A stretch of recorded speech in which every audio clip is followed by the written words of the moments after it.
Perfect. Okay.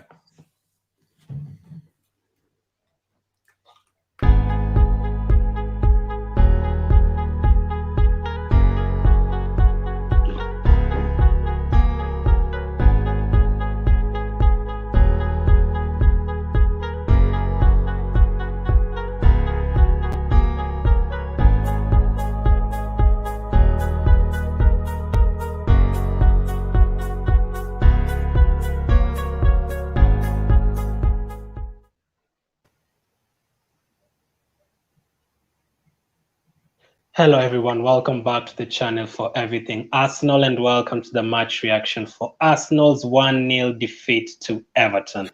Talking about draining weeks, this is definitely up there. I don't know about my guest today, Scott. I'll come back to him. I don't know about him, but I usually hate early kickoffs. This is one alone. Aston Villa away was an early kickoff on Saturday. We lost. The Southampton FA Cup game where we went out early kickoff on Saturday, we lost. So it usually just spoils the entire weekend. And Scott joins me today. How are you? Does that sum it up, my friend? It's yeah, it does. It does. When you get out of bed at when Mm-hmm. you get out of bed at 5 o'clock in the morning and you start your weekend with that kind of loss, tell you what, it's happening all too often, man. It's just been a draining week in football. It was a draining game. The word of the day is just draining for me. Yeah.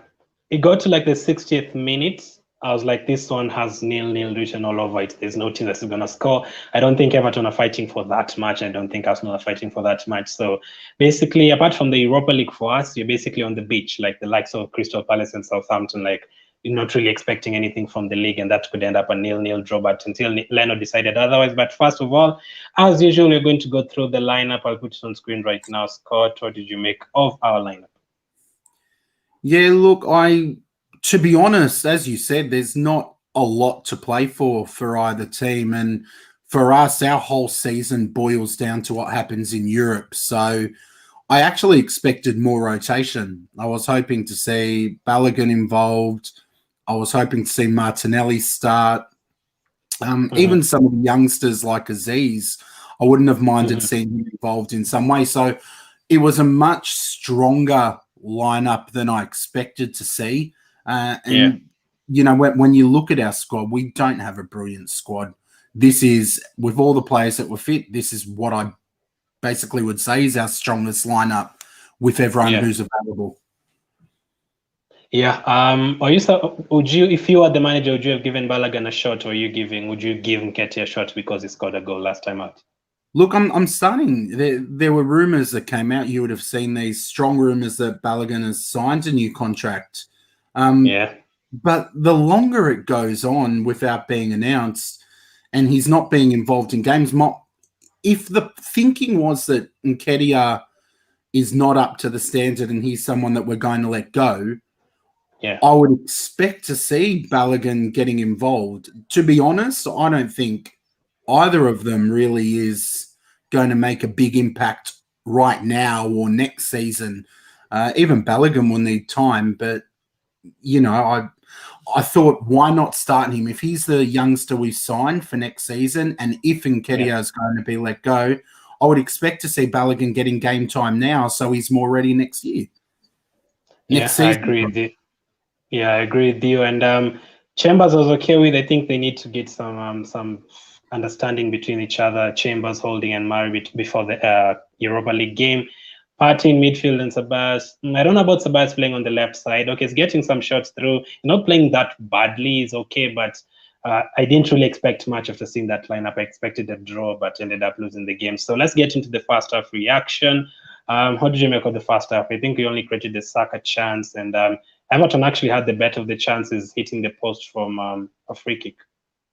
Yeah, to be honest, I found it was a boring first half. There wasn't much happening. It was pretty flat, and it's been a little bit like that all season. We had the possession, we had the ball, but we didn't really threaten. Pickford didn't have much to do, and then Everton, who had less possession, were more threatening. So we need to start. And I feel like I've been saying this about Arsenal for years, going back to Wenger's last years. We need to start converting the possession. I'd rather have less possession but be more dangerous up front. Yeah. Very true. So, we always keep possession, but usually don't create a lot of chances. I think even the Saka was kind of a half chance. It wasn't really a clear-cut chance. I didn't see Pepe getting any chances. I didn't see Nketiah get any chance in that first half. None that I remember. So I definitely agree with you in terms of it being boring in the first half. So at halftime, did you want any subs? No, look, going off what we've seen from Mikel this season, he's not really the kind of manager who's going to mix it up at halftime. And I do believe, halftime is an opportunity for the manager to speak to the players, address what's not working. And then after that, you've got to give them a little bit of time to make an impact. So I was okay with no subs being made at halftime because, quite frankly, without Aubameyang, without Lacazette, and with Odegaard just coming back, I didn't really see who was going to make a big difference besides Martinelli, of course. Yeah. So again, the first half, the second half, Everton didn't create any chance in the first. But then we were awarded a penalty, and I was like, yeah, this is it. This is it. What did you make of this decision? Do you think it's offside or onside, first of all? Look, it's so hard with these lines. And the zooming and the image quality. I think it may have been just on, but it's so close. We spoke on the podcast that I co-host. We spoke about this a couple of weeks ago, where maybe the rule now needs to just change to where the feet are to make this a little bit easier, because these kind of calls are ridiculous. And you wouldn't blame any Arsenal fan being upset with VAR, because it really hasn't done us many favours this season. Last week, not even that far long ago, last week, Saka's Sabay's goal was disallowed because of something similar as well.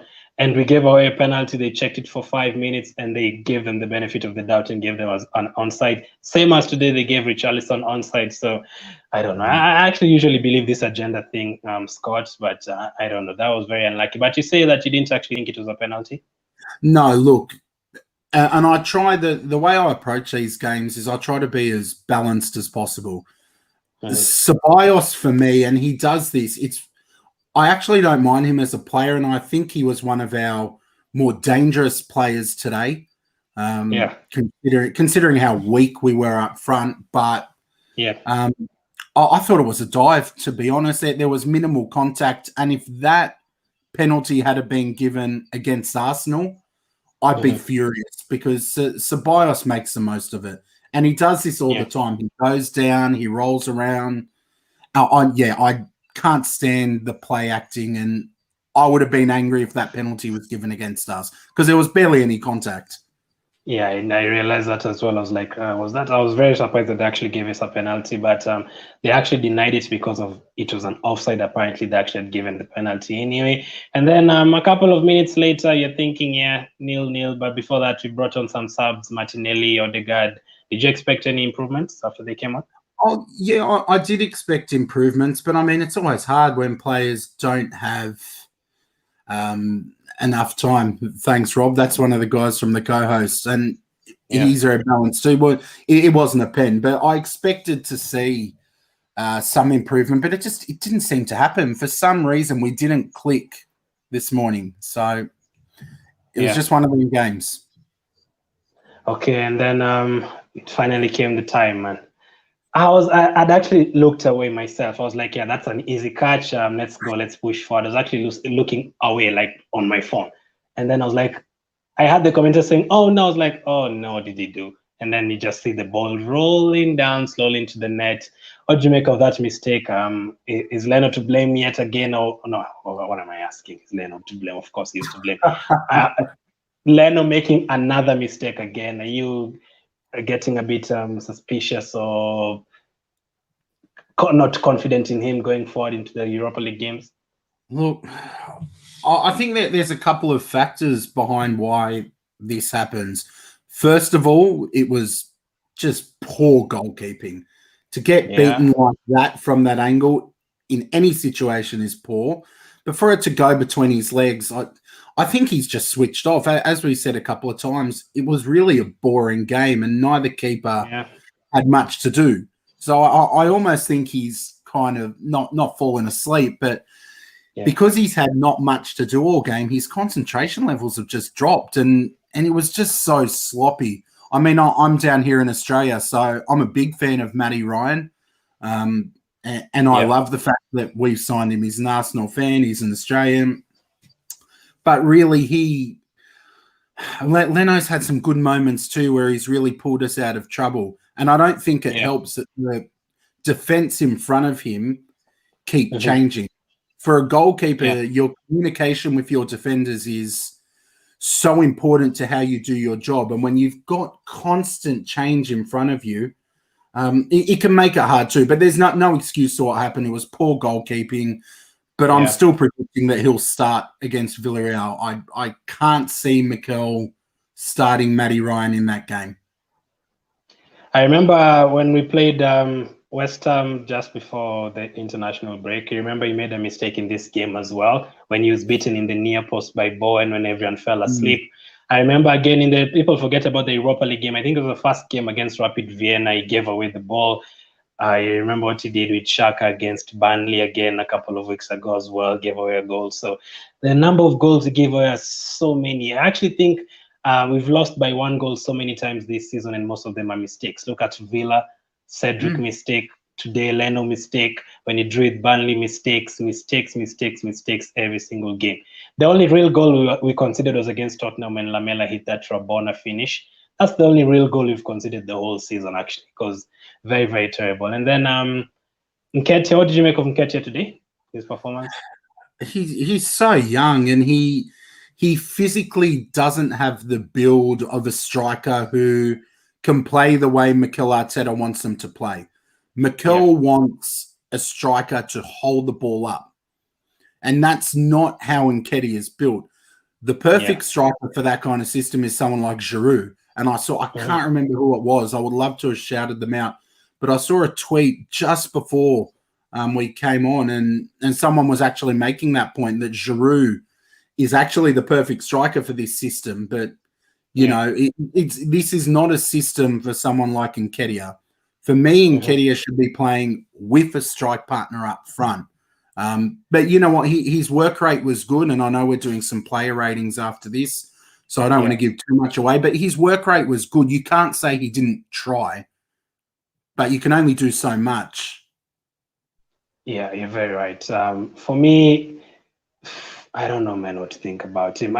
He doesn't really give you that confidence. When you see the name Nketiah in the lineup, you know what, today we're going to get 2 goals. He doesn't fill you up with confidence. Last season with Aubameyang, you knew what you're going to get.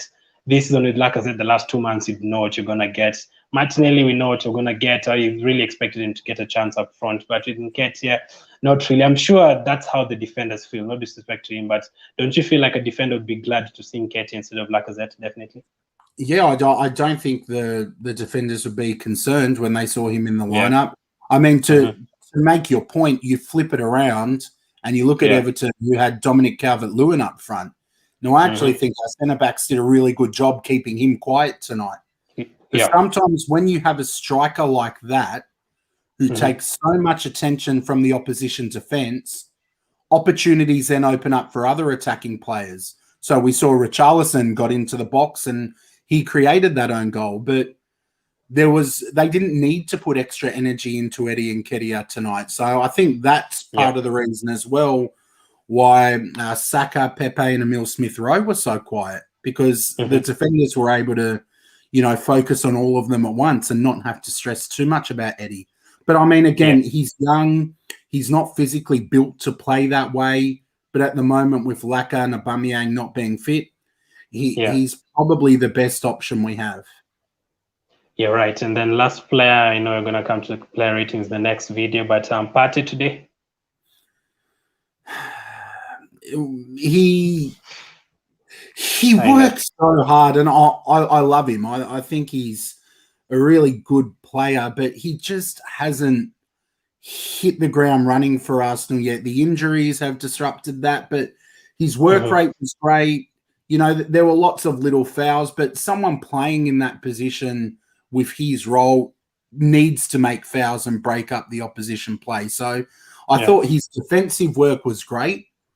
Yeah. But then when we had to go forward, his passing was really sloppy. Every time he shoots, I just facepalm. I'm waiting for the day. Hopefully it's in a Europa League final when he blasts one into the roof of the net. But his shots are just, I wish he'd stop terrible. doing it. Momentum. Yeah, that just shows you that in the YouTube compilations that Arsenal post, it's always the good stuff only, never the bad stuff. Because in the training videos, I always see him banging them in. But when it comes to the actual game, he never shoots on target. I think he's only had like 2 shots on target maybe all this time, all those shots he's taken. So if he perfects that part of his play, he's going to be really good. And then last thing, what did you make of the protest today? Yeah, look, credit to the fans. The protests were better than the game, to be honest. I enjoyed the coverage of the protests. I enjoyed, you know, seeing our fans unite like that. That for me was the most entertaining thing Arsenal have done today. The protests were good, and it was great to see our fans. We are a big club. We are one of Europe's biggest, and you could see that today. Some of the other clubs' protests have not been like that. But part of the problem for us, Glenn, as well is, you know, I don't see Chelsea protesting the same way we did, because they've got an owner who at least is bringing them success and who invests heavily in the squad. Whereas for us, we've got negatives on 2 fronts. We've got owners who don't understand the game and give the impression that they don't give a damn about Arsenal, but they also don't invest. So we're not succeeding on the pitch. We're not succeeding in the boardroom. But I don't think Kroenke cares, to be honest, because we are succeeding in terms of merchandise and making money.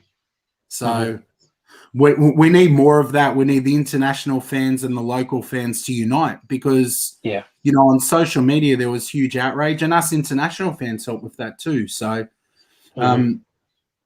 time to unite and time to keep it going. This can't just be a one-off thing. We need to make sure we keep hammering this message home. Okay, and then if you are the manager, what did you do with the upcoming league games in Europa League? Just rest everyone for the league games to play in the Europa? I pray as hard as I can to whoever you pray to that we can just perform, because we've shown sometimes this season, Glenn, that when we show up, we really show up, and we can look dangerous, and we can play attacking football. And we can beat anyone in the world when we show up.